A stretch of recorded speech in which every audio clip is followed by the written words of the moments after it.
శ్రోతలందరికీ నా నమస్కారం. కథా ప్రయాణానికి స్వాగతం. నేను మీ అనసూయ. ఈ మంగళవారం నాటి మన భానుమతి రామకృష్ణ గారి మరో ముచ్చటైన కథతో మీ ముందుకు వచ్చేసాను. కథ పేరేంటంటే అత్తగారు నక్సలైట్లు. మరి ఈ సరదా ప్రహసనాన్ని విని మనం కూడా పొట్ట చెక్కల ఎట్ట నవ్వుకుందామండి. కథలోకి ప్రయాణం చేద్దాం. మరి ఆ రోజు పేపర్లో నెల్లూరు జిల్లా నుండి నక్సలైట్లని పోలీసులు అనుమానిస్తున్న ఇద్దరు వ్యక్తులు తెల్లటి బట్టలతో నల్లటి కళ్ళజోళ్లతో మద్రాసు వెళ్లే బస్సు ఎక్కి పారిపోయారని నేను చదవటం విన్న మా అత్తగారు, ఓరి వీళ్లతాడు తెగ మద్రాసు కూడా వచ్చారా, ఇంకేముంది అంటూ కంగారు పట్ట మొదలెట్టారు. వంటవాడిని కేకేసి వంటింటి బయట పాత్ర సామాను ఒక్కటి కూడా ఉంచొద్దు, అన్ని లోపల పడేయమని చెప్పారు. పని మనిషిని పిలిచి బట్టలు బయట ఆరేయొద్దు అని చెప్పారు. గూర్ఖావాడిని కేకేసి ఎవరు తెల్ల బట్టలతో కళ్ళజోళ్లతో వచ్చినా లోపలికెళ్లాలని గొడవ చేస్తే మెడబట్టి గంటేయమని చెప్పారు. అదేంటి పెద్దమ్మగారు, ఆ పారిపోయిన నక్సలైట్లిద్దరూ మీ పాత గుడ్డల కోసం పాత సామాన్ల కోసం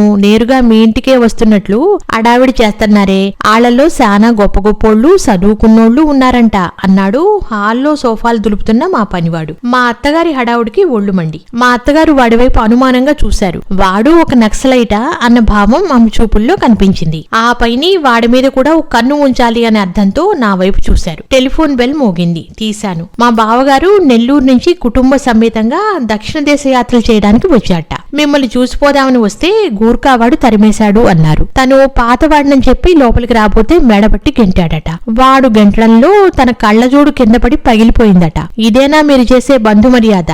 ఎంత భాగ్యవంతులైనా ఎంత గూర్ఖాల్ని పెట్టినా వచ్చిన వాళ్ళని కుక్కల్లా తరిమేస్తారా? బంధువుల బాధ తప్పించుకోవడానిక గూర్ఖాలు పెట్టారు. ఇక ఈ జన్మకి మీ గడపలో కాలు పెట్టకుండా బుద్ధి చెప్పారు అంటూ ఫోన్ పెట్టేశారు. నాకు నోట మాట రాలేదు. ఏమిటే, ఎవరా ఫోన్ చేసింది అని అడిగారు మా అత్తగారు. ఒక్క క్షణం ఆవిడ మీద చాలా కోపం వచ్చింది నాకు. మా బావగారు మాట్లాడిందంతా చెప్పాను. అయ్యో, ఈ గూర్ఖా ముండవాణ్ణి దొంగలు దోలా, మన సొంత వాళ్ళు వస్తే పొమ్మన్నాడా, చెప్పకపోయావా ఇట్లాంటి సంగతిని? నే చెప్పేలోపుగానే ఫోన్ పెట్టేశారు అన్నాను. అయ్యో నెత్తిరాత, అయినా వాడికి తొందర ఏమిటి? మనం ఎందుకు ఇట్లా చేశామో అర్థం చేసుకోనక్కర్లా.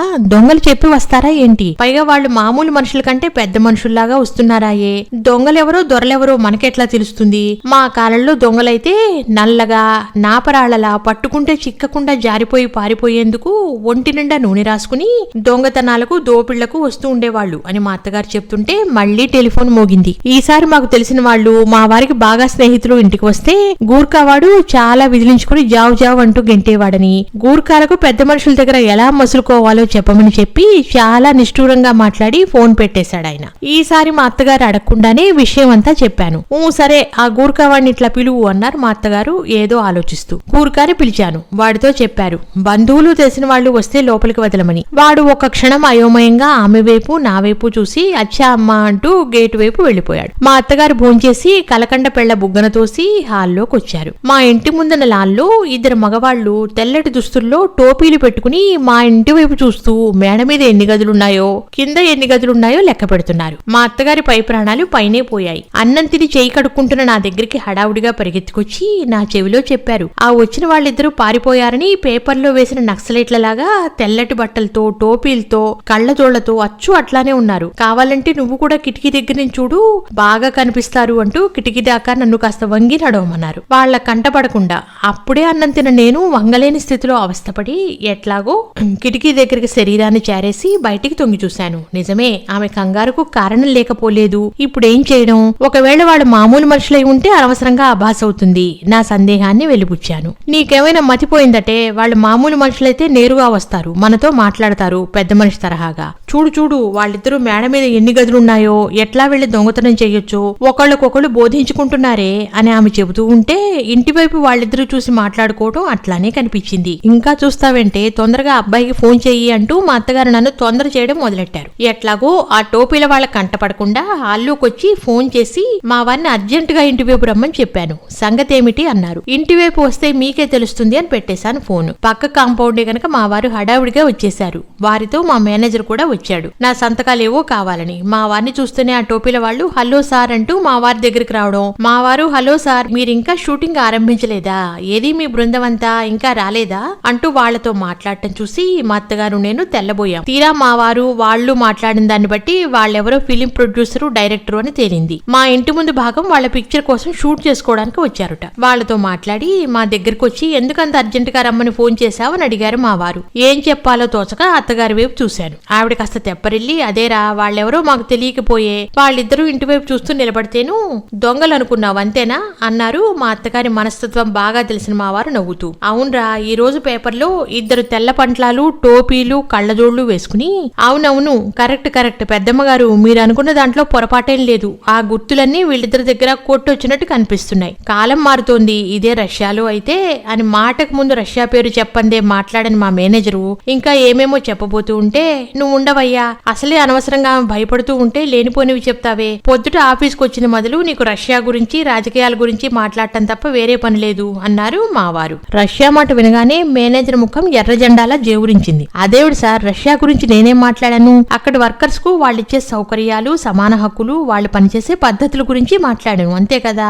ఆ పద్ధతుల్లో మీరు పని చేయగలరటయ్యా. నెలకు 15 రోజులు లీవ్ పెట్టి ఇంట్లో కూర్చోగలరా? అసలు లీవ్ ఇచ్చేవాడు పుచ్చుకునేవాడు అంటూ ఉంటే కదయ్యా రష్యాలో రెక్కాడితేనే డొక్కాడుతుంది, లేకపోతే కాళ్ళు కడుపులో పెట్టుకుని పడుకోవాల్సిందే. అసలు మీ అందరికీ రోగం కుదరాలంటే రష్యా నుంచి కొందరు ఫ్యాక్టరీ వర్కర్స్ ని పిలిపించుకుని మన ఇండియాలో ఫ్యాక్టరీకి ఒకరిని చొప్పున పెట్టి మన వాళ్ళని వాళ్ళ కింద పని చేయమని చెప్పాలి. అప్పుడు గానీ మీ అందరికీ తెలిసి రాదు దూరపు కొండలు నునుపు. కడుపులో చల్ల కదలకుండా కబుర్లతో కాలక్షేపం చేయడానికి రష్యా వాళ్ళు టైం ఇవ్వరయ్యా. అక్కడ మనుషులు మరల్లాగా పనిచేస్తారు, గుర్తుంచుకోండి అంటూ మా వారు రష్యా భక్తులైన మా మేనేజర్ ఒక డోస్ ఇచ్చారు. వెలవెలపోతున్న మా మేనేజరు, అదేంటి సార్, నేనేదో తమాషాకి మాట్లాడుతుంటాను, మీరు సీరియస్ గా తీసుకున్నారు అన్నాడు. అబ్బే, నేను తమాషాగానే నీకు ఉన్న విషయం చెప్పానంతే అని మేనేజర్ తో అని.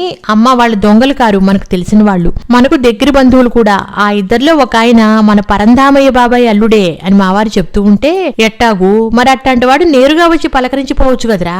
అయితే వీడికి ఇప్పుడు ఎంతమంది పిల్లలు? అదంతా అడగలేదమ్మా, వాళ్ళకి మంచినీళ్లు మజ్జిగ ఏదైనా కావాలంటే ఇప్పించండి, కుర్చీలు 4 పంపించండి అని మాతో చెప్పి, సంతకాలు తీసుకుని త్వరగా రావయ్యా అని మేనేజర్ తో చెప్పి ఆఫీస్ వైపు వెళ్లిపోయారు మావారు. ఓరి వీళ్ళింట వానగురవా, అన్యాయంగా దొంగలనుకున్నానే. మీరు అనుకున్న దాంట్లో అన్యాయం ఏమీ లేదు పెద్దమ్మగారు, ఇది జరిగిన సంగతే, ఎప్పుడో కాదు ఎక్కడో కాదు, మా బావమరిది గారి ఊర్లో వాళ్ళ పక్కింట్లోనే జరిగింది అంటూ ముక్కుపట్టి డబ్బా మూత తీస్తూ సోఫాలో కూలబడ్డాడు మేనేజర్. మా అత్తగారు ఆతృతగా, ఏం జరిగిందయ్యా త్వరగా చెప్పు అంటూ అతనికి ఎదురుగా ఉన్న సోఫాలో కూర్చున్నారు. ఏం చెప్పమంటారు పెద్దమ్మగారు, ఆ కథ విని పాపం ఆ పిల్ల జీవితం ఏమైపోయిందని నేను మా ఆవిడ చాలా బాధపడ్డాం. దుర్మార్గుడు సూటు బోటు వేసుకుని స్టైల్ గా వాళ్లకు దగ్గర బంధువునని, మద్రాసులో పెద్ద ఉద్యోగం చేస్తున్నానని, సెలవుల్లో వచ్చారని, తనకు నాన్న వాళ్లంతా పోయారని చెప్పి వాళ్ళు నమ్మేట్లు వాళ్ళ బంధువుల పేర్లు వరుసలన్నీ చెప్పి వాళ్ళ ఇంట్లో దిగాట. బంధువుల కుర్రాడే కదా అని వాళ్ళు చాలా మర్యాద చేశారట. ఇంట్లో బంగారం బొమ్మ లాంటి పెళ్లిడికొచ్చిన పిల్ల కూడా ఉంది. ఆ పిల్లను పెళ్లాడమని ఎప్పుడు అతను పినతల్లి మరీ చెప్పి ప్రాణాలు విడిచిందని చెప్పి వాళ్ళని నమ్మించాడు. వాళ్ళు అంత పెద్ద ఉద్యోగం చేసి అతను అల్లుడు కావడం అదృష్టంగానే భావించారు. ఎటు కాబోయే భర్త కదా అనుకుని ఆ పిల్ల కూడా బావా బావా అంటూ చనువుగా అతనితో మాట్లాడటం, అతనికేం కావాలో చూడటం మొదలెట్టింది. ఒకరోజు ఇంట్లో పెద్దవాళ్లేం టైం చూసి బలవంతంగా ఆ పిల్ల శీలం చెడగొట్టాడు. అలా సాగిస్తూ ఈ విషయం పెళ్లిదాకా రహస్యంగానే ఉంచమని ఆ పిల్లని బ్రతిమలాడుకున్నాడు. ఇంతకీ ఆ బుద్ధి లేని గాడిదెట్లా ఒప్పుకుంది అని అడిగారు మా అత్తగారు. బావనే కదా అంటూ బలవంతం చేస్తే పల్లెటూరు పిల్ల ఏం చేస్తుంది చెప్పండి. పైగా ఒకసారి కాలు జారిన తర్వాత ఇక కాదంటే పెళ్లి చేసుకోవడం అని కూడా భయపడి ఉంటుంది. తీరా పెళ్లి రేపు అనేంత వరకు ఆ పిల్లతో తను పశువాంఛ తీర్చుకుంటూ వచ్చిన ఆ దుర్మార్గుడు తెల్లవారితే పెళ్లి అనగా ఆ రోజు రాత్రి తన ఒళ్ళో పడుకుని ఉన్న ఆ పిల్లకు మత్తుమంది ఇచ్చి పెళ్లికి తెచ్చిన వెండి సామాన్లు, నగలు, బట్టలు, ఇంకా ఇంట్లో ఉండే వెండి బంగారు వస్తువులు అన్ని 2-3 పెట్టెల నిండా వేసుకుని వెళ్లిపోయాట. హారి దుర్మార్గుడా, మరి ఆ పిల్లగతో అధోగతి. అయితే అన్ని పెట్టెలు ఒక్కడు ఎట్లా తీసుకెళ్లాడండి అన్నాను నాకు సందేహం వచ్చి. అదేనమ్మా చెప్పొస్తా, వాడొక్కడు కాడుగా అలాంటిది ఒక ముఠా ఉందిట. ఒక్కో ఇంటి లోతుపాతులు వివరాలు తెలుసుకుని ఆ ఇంట్లో బంధువుల్లా వచ్చి తిష్ట వేసి ఇట్లాంటి దొంగతనాలు చేస్తున్నారట. ఆ పిల్ల తల్లిదండ్రుల ఘోష చెప్తూ ఉంటే గుండె తరుక్కుపోతుంది. అయ్యో అయ్యో ఎంత ఘోరం. ఇంతకీ ఆ పిల్ల చచ్చింది, ఏమైంది? అది చావబోయిందిట బావిలో దూకి. ఎట్లాగో బయటికి తీసి బ్రతికించారట. ఇక ఆ ఊర్లో తలెత్తుకోలేక పిల్లని తీసుకుని ఊరు విడిచి వెళ్లిపోయారట. ఇంతకీ ఎందుకు చెప్పొచ్చానంటే, బంధువులను కూడా వస్తున్నారు దొంగలు. చూసావంటే ఇందాక మీ బావగారు ఫోన్లో నిష్ఠూరాలు ఆడాడు, గూర్ఖా చేత గెంటిచ్చారని అంటివే. ఇప్పుడు ఈ కథ వింటే బంధువులం అంటూ వచ్చిన వాళ్ళ ముఖం మీద ఉప్పు నీళ్లు చల్లాల్సిందేగా. వీళ్ల కోపాలు వస్తే నన్నేం చేస్తాయి? నేను ఇక చేస్తే బంధువు అనే వాడిని గేట్ లోపల కాలు పెట్టనివ్వను. దొంగ వెధవులు, బంధువులు అట బంధువులు అంటూ మా అత్తగారు బంధు రూపంలో వచ్చే దొంగల్ని దుయ్యబడుతూ ఉంటే నేను సంతకాలు చేసిన పేపర్లు తీసుకుని మేనేజర్ తృప్తిగా ఒక చిటిక ముక్కుపొడి పీల్చి ఆఫీస్కి వెళ్ళిపోయాడు. మేనేజర్ వెళ్లిపోగానే కాస్త నడుము వాలుద్దామని వంటింటి వసారా వైపు వెళ్లపోతున్న మా అత్తగారు అవ్వా అనే పిలుపు విని వెనక్కి తిరిగింది. 20 ఏళ్ల కుర్రాడు సూటు బూటు వేసుకుని టిప్ టాప్ గా చేతిలో చిన్న సూట్ కేసుతో చిరునవ్వుతో మా అత్తగారి వైపు చూస్తూ నిలబడ్డాడు. ఎవరో ఆ కుర్రాడు నాకు తెలియలేదు. బహుశా మా అత్తగారి బంధుకోటిలో వాడేమో. ఆమెకు తెలుసు కాబోలనుకుని ఆమె వైపు చూశాను. ఆమె నాకంటే అయోమయంగా ఆ పిల్లాడి దగ్గరికి వెళ్లి ఎగాదిగా చూసి, ఎవర్రా నువ్వు? ఒరే గోపాలు, ముందు వీడిని బయటికి గెంటు, అవ్వా అటవ్వా దొంగ వెధవా, నడు ముందు బయటికి అంటూ ఆవేశంతో ఆ వచ్చిన కుర్రాడిని తరుముకుంటూ బయట వరండాలోకి పోయింది. ఆ కుర్రాడు వెలవెలబోతూ వెనక్కి అడుగులు వేసుకుంటూ వెళ్లి ఒక్క క్షణం నిర్ఘాంతపోయి నిలబడ్డాడు. వెంటనే తెప్పరెళ్లి, అదేంటవ్వా, నేను పరాంకుశం గారి మనవణ్ణి, చిన్నప్పుడు మీ ఒళ్ళో కూర్చుని ఆడుకునేవాణ్ణి. అవునవును, నా ఒళ్ళోనే ఆడుకున్నావులే దొంగ వెధవా, నీ దొంగ టక్కులు నేను తెలుసుకోలేననుకున్నావా, నడు ముందు బయటికి, ఇదేం పల్లెటూరు కాదు మోసం చేయడానికి, పోతావా గెంటించమంటావా అంటూ మా అత్తగారు గర్జించారు. ఆ కుర్రాడు గుడ్ల నీళ్లు కుక్కుని మారు మాట్లాడకుండా గిరుక్కుని వెనక్కి తిరిగి వెళ్లిపోయాడు. ఒకవైపు నా అంతరాత్మ ఎందుకో ఆ కుర్రాడు దొంగ కాదు బంధువుల అబ్బాయి అని ఘోష పెడుతూ ఉంది. మా అత్తగారికి ఎట్లా నచ్చ చెప్పడం? అసలే దొంగల భయంతో మతి చెడు ఉన్న మా అత్తగారికి ఆ సమయంలో నేనేం చెప్పినా నన్ను కూడా నక్సలైట్ అని అనుమానించే స్థితిలో ఉన్నది. చూడవే దొంగ వెధవా, బంధువట బంధువు, పైగా చిన్నప్పుడు చూశానట, వీడి ముక్కు ముఖము నాకు తెలీదు అని ఆమె అంటుంటే టెలిఫోన్ మోగింది. మా వారు చేశారు. ఆ కుర్రాడు నేరుగా మా వారి దగ్గరికి వెళ్లి మా అత్తగారు చేసిన మర్యాద చెప్పాట. పెద్ద మామ ఏదో అస్తవ్యస్తంగా మాట్లాడితే నీ తెలివేమైంది అంటూ నన్ను చీవాట్లు పెట్టారు ఆయన. రేపు చూడమ్మత్తకు తెలిస్తే కొడుకు మనం చేసిన మర్యాదకు ఎంత బాధపడుతుంది అని మా వారు అంటుంటే అంతవరకు ఏదో గుర్తు చేసుకోవడానికి అవస్థపడుతున్న నాకు ఆ కుర్రాడెవరో చటుక్కుని స్ఫురణకు వచ్చింది. ఫోన్ పెట్టేసి మేడ మీదకి వెళ్లి ఫోటో ఆల్బమ్ తీసుకొచ్చి మా అత్తగారికి ఓ గ్రూప్ ఫోటో చూపించాను. ఆ ఫోటో 20 ఏళ్ల క్రితం ఆమె తిరుపతికి వెళ్లినప్పుడు వాళ్ళ బంధుకోటితో తీయించుకున్నది. మీ ఒళ్ళో ఉన్న పిల్లవాడు చూడమ్మ కొడుకు పరాంకుశం మనవడని చెప్తుండేవారు, అతనేనా ఈ కుర్రాడు అంటూ గుర్తు చేశాను. ఆమె ఒళ్ళో ఉన్న చిన్న పిల్లవాడిని చూపుతూ, ఆ అవునే చూడమ్మ కొడుకు ప్రభాకరం, వీడేనా వాడు?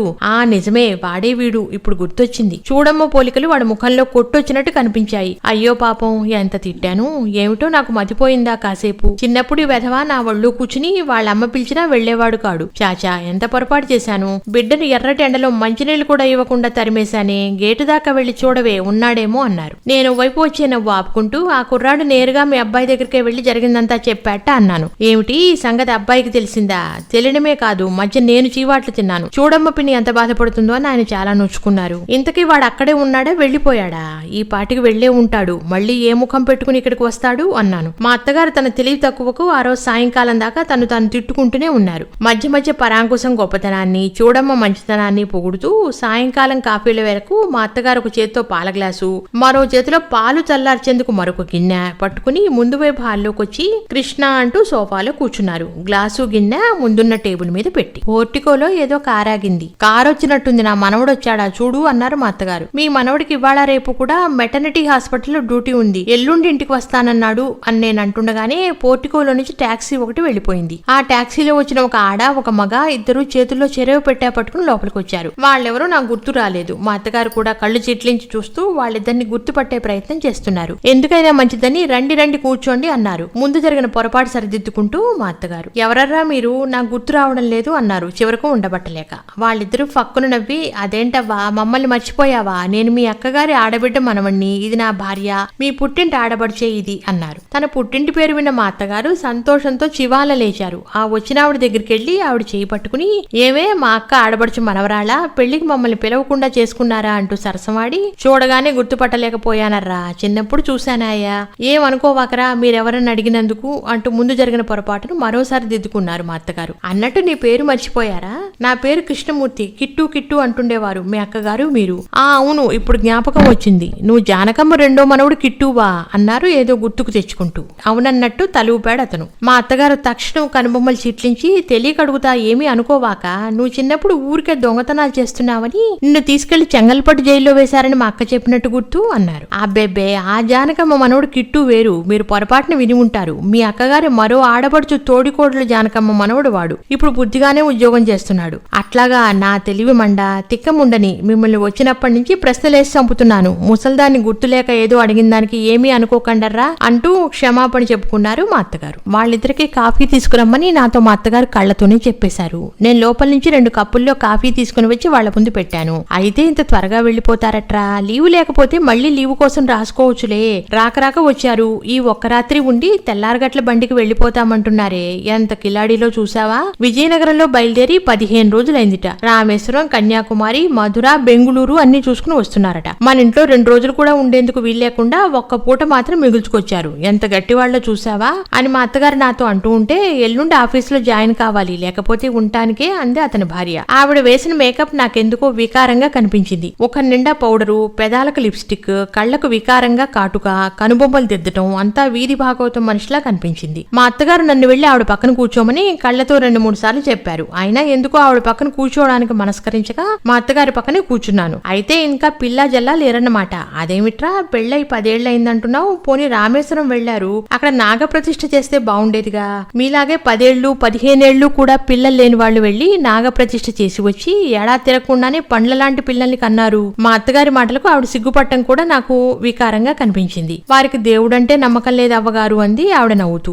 ఆ మాట విన్న మా అత్తగారి నెత్తి మీద పిడుగు పడ్డట్టయింది. హారిత్రాష్ట్రుడా, నాస్తికుడు అయినవా, ఇదెప్పటి నుంచి? మీ అవ్వ జానకమ్మకి ఎంత భక్తి, ఆమె పార్థసారథి స్వామి గుడిలో తళిగ వేయించేవాడు మీ తాత. ఎన్ని వందల మందికి భోజనాలు పెట్టేవాళ్ళు, ఏం పూజలు ఏం వ్రతాలు ఆమె చెయ్యనివంటూ లేవు. అట్లాంటి తులసివనంలో గంజాయి మొక్కలాగా నువ్వెట్లా పుట్టావురా అని మా అత్తగారు అతన్ని చీవాట్లు పెడుతూ ఉంటే అతను కంగారు పడుతూ, అబ్బే అదేం లేదవ్వా, నాకే భక్తి జాస్తి, ఇది ఊరికే నన్ను నేర్పిస్తూ ఉంటుంది. రామేశ్వరంలో నాగప్రతిష్ఠ చేసే వస్తున్నామన్నాడు లేచి నిలబడుతూ. అవునవ్వా, నేను తమాషా కన్నాను, అసలు అందుకే ఇంటి నుంచి బయలుదేరింది అన్నది ఆవిడ లేచి నిలబడుతూ. అట్లాగా, సరే ఇంకేం, వచ్చే ఏడాదికి పండులాంటి బిడ్డనెత్తుకుని రండి మా ఇంటికి. అది సరే గాని ఏమి లేచారు?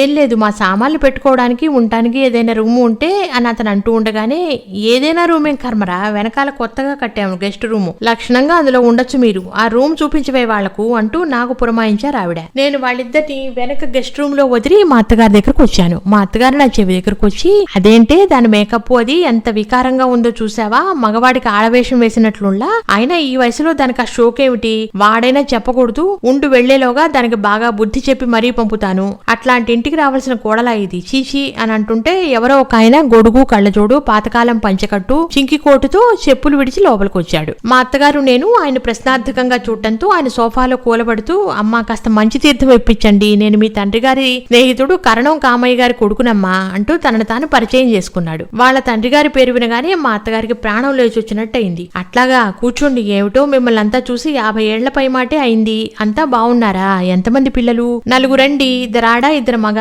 అని అతను మా అత్తగారితో మాట్లాడుతూ ఉంటే నేను మంచినీళ్ల కోసం వెనక వైపు వెళ్లాను. ఆ వచ్చిన భార్యాభర్తలు ఏదో గుసగుసలాడుకోవటం వినిపించింది. నన్ను చూసి ఆగిపోయారు. నేను మంచినీళ్ళు తెస్తుంటే అతను వచ్చి, ఎవరండి ఆ వచ్చిన మనిషి, మీకు తెలుసా అని అడిగాడు ఆతృతగా. అబ్బే లేదండి, మా అత్తగారి తండ్రి గారికి తెలుసుట. నా మాటలకు భార్యాభర్తలు ఒకరి ముఖాలు ఒకరు చూసుకున్నారు. చూడండి, అతను ఒక పెద్ద దొంగ, అతను ఇట్లానే వచ్చి బంధుత్వాలు కలిపి ఇంట్లో దొంగతనం చేసి డబ్బు నగలు పట్టుకెళ్లిపోతూ ఉంటాడు.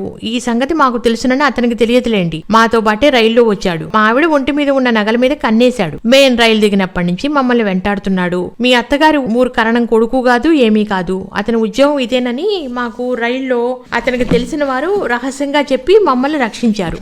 ఒట్టి దొంగ వెధవ, వెంటనే పంపించేయండి, వెంటనే వెళ్లి పెద్దామెతో పక్కకు పిలిచి మేము చెప్పిందంతా చెప్పండి, లేకపోతే మీకు మాకు కూడా డేంజర్ అన్నాడు కిట్టు. నాకెందుకో విపరీతంగా భయం వేసింది. ఇదేదో డిటెక్టివ్ నవల్లా ఉందే అనుకుని మంచినీళ్ళు తీసుకెళ్లి అతను ముందు పెట్టి మా అత్తగారిని పక్క రూమ్ లోకి పిలిచి కిట్టు చెప్పిందంతా చెప్పాను. ఉండు, నన్ను బురుడి కొట్టించాలని చూస్తాడా మా అబ్బ పేరు చెప్పి, దొంగ వెధవ అని మా అత్తగారి మండిపడుతూ హాల్లోకి వెళ్లారు. ఆశ్చర్యం, అతను అక్కడ లేడు. ఏడి పారిపోయాడో చూసావా, హౌరా హౌరా ఎంత మోసం, పట్టపగలు దొంగలు తిరిగే కాలం వచ్చిందే, మంచినీళ్ళ గ్లాస్ ఎత్తుకుపోయాడా ఉంచాడా చూడు అంటూ సోఫా పక్కన ఉన్న గ్లాస్ చూసి, ఉంచాడే, వాడి పుణ్యమైంది, నేనెంత తిక్కముండనో చూడు. మా అక్క మనవడు కోడలు ఇప్పుడే వచ్చారు, వాళ్ళు రాత్రికుండి రేపు పొద్దుటే వెళ్లిపోతున్నారు, వాళ్లతో కూడా రాత్రికి భోంచేసి తెల్లారగట్ట వెళ్ళొచ్చని చెప్పాను. సరే అన్నాడు. హౌరా హౌరా, ఇంకెవరిని నమ్మడం, దొంగకి మనుషులకి తేడాలు తెలియని కాలం వచ్చింది అంటూ మా అత్తగారు వెనకవైపు కిట్టు వాళ్ళ దగ్గరికి వెళ్లారు. చూసావురా కిట్టు, నువ్వు సమయానికి చెప్పకపోతే మా గతి ఏమయ్యేదో నాయనా, దేవుళ్లా వచ్చావు, పైగా మీ ఇద్దరితో పాటు రాత్రి భోజనానికి ఉండమని బలవంతం కూడా చేశాను, తిక్కముండను, మేం కనుక్కున్నామని పసిగట్టాడు ఏమో, తిరిగి చూసేసరికి కాలికి బుద్ధి చెప్పాడ్రా.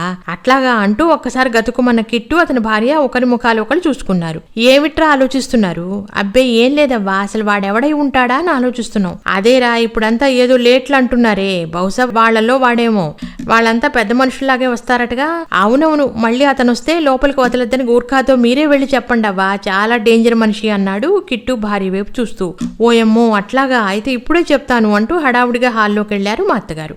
కిట్టు నన్ను చూసి, చూడండి మేమిద్దరం అట్లా తోటలోకి వెళ్లి కాసేపు తిరిగి వస్తాం అన్నాడు. అలాగే రూమ్ తాళం వేసుకెళ్తారా అన్నాను నేను. అబ్బే మన ఇంట్లో మనకి తాళాలు ఎందుకండి అంటూ రావోయ్ అని గదిలో ఏదో సర్దుతున్న పెళ్ళానికి ఎక్కేశాడు. నేను హాల్లోకి వెళ్లేసరికి మా అత్తగారు గూర్ఖాతో మాట్లాడి లోపలికి వస్తున్నారు. ఆమె వెనకాలే అంతకు ముందు వచ్చిన కరణం హడావుడిగా వచ్చాడు. అతన్ని చూడగానే మా అత్తగారికి ఒళ్ళు తెలియని కోపం వచ్చింది. దొంగ వెధవా మళ్ళీ వచ్చావా అని ఇంకా ఏమో అనబోతూ ఉంటే అతను నవ్వుతూ, దొంగ వెధవులు ఎవరో మీకు ఇప్పుడే తెలుస్తుంది కమాన్ అంటూ తన వెనకాలే వచ్చిన పోలీస్ సిబ్బందితో ఇంటి వెనక వైపు పరిగెత్తాడు. ఒక్క క్షణం మా అత్తగారికి నాకు గుండె ఆగినట్లయింది. గుడ్లు తేలేసి మేము చూస్తుండగానే వాళ్ళున్న రూమ్ అంతా వెతికి వాళ్ళ పెట్టెలు 2 పట్టుకొచ్చాడు. ఆ పెట్టెల్లో ఒట్టి చెత్త కాగితాలు, ఒక ప్యాంటు, ఒక షర్టు ఉన్నాయి. దొంగ వెధవులు కాస్తలో తప్పించుకుపోయారు అన్నాడు కరణంలాగా వచ్చిన సిఐడి తన పడ్డ కష్టం కాస్త వృధా అయినందుకు బాధపడుతూ. భార్యాభర్తలుగా వచ్చిన 2 మగవాళ్లేనట. బస్సులో ఎక్కి పారిపోయిన నక్సలైట్లు వీళ్ళేనేమోనని అనుమానిస్తున్నారట పోలీసులు. ఆ మాట విన్న మా అత్తగారు గుండె బాదుకుంటూ, ఓయమ్మో ఓరి నాయనో, ఇంతసేపు నేను దొంగలతో మాట్లాడానే, నేను దొంగలకు మర్యాద చేశానే, నా తల తిరుగుతోందే, నీళ్లే అంటూ ఫిట్టు వచ్చి పడిపోయారు సోఫాలో. పాపం పెద్దమ్మగారికి పెద్ద షాకే. డాక్టర్ని పిలిపించమంటారా అమ్మా అని అడిగాడు సిఐడి కరణం గారు. వద్దండి, ఫిట్స్ ఆమెకు అప్పుడప్పుడు వస్తుంటాయి, ఇట్లాంటి సమయాల్లో కాసేపటికి ఆమె లేచి కూర్చుంటారు అన్నాను. అలాగా, అయితే నేను వెళ్తానమ్మా, ఇంకా 2 పారిపోయినట్లే. నేను రావడం ఎట్లాగో పసిగట్టి లోపలికెళ్ళిన మీతో వాళ్ళు నేను దొంగలని చెప్పి ఉంటారని తెలిసే మీ అత్తగారితో మీకు నా విషయం చెప్తున్నప్పుడు నేను పక్క కాంపౌండ్కి వెళ్లి పోలీస్ స్టేషన్ కి ఫోన్ చేశాను. నేను చెప్పకుండా వెళ్ళింది పోలీస్ కోసమేనని వాళ్ళు పసిగట్టి నేను వచ్చేలోగా పారిపోయారు. వాళ్ళిద్దరిని నేను 3 రోజుల నుంచి వెంటాడుతున్నానమ్మా. తోటలో నుంచి ఆ వెనకాల గుడిసెల మీదుగా తప్పించుకుని పోయి మొఫసల్ బస్సు పట్టుకొని ఉంటారు. త్వరగా వెళ్ళాలి, పాపం మీకు శ్రమ కలిగించాం, క్షమించండి అంటూ సిఐడి అతని వెనకాల పోలీసులు వెళ్లిపోయారు త్వరగా. మా అత్తగారు ఫిట్లో నుండి తెప్పరిల్లి ఈ లోకంలో పడటానికి అరగంట పట్టింది. విన్నారుగా ఈ అత్తగారు నక్సలైట్లు అనే సరదా కథను. వచ్చే వారం ఇటువంటిదే మరో చిలిపి కథతో మీ ముందుకు వస్తాను. అంతవరకు సెలవు, నమస్కారం, ఉంటాను.